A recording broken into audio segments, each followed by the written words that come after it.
ഈ വഞ്ചന എന്നൊക്കെ പറയുന്നത് എങ്ങുമെത്താത്ത ഒരുതരം കുറുക്കു വഴിയാണ്.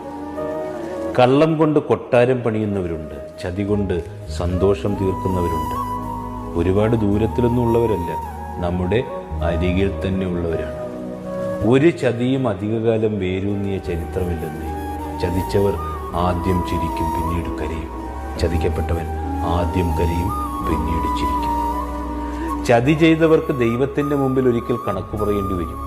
ആരെയും ചതിക്കാതിരിക്കണം, കള്ളങ്ങൾ കൊണ്ട് ദ്രോഹിക്കാതിരിക്കണം. സ്നേഹത്തിൻ്റെ പേരിൽ ഒരാളെയും വഞ്ചിക്കരുത്. കാരണം അയാളുടെ ജീവിതം തകരാൻ അത് കാരണമായേക്കാം.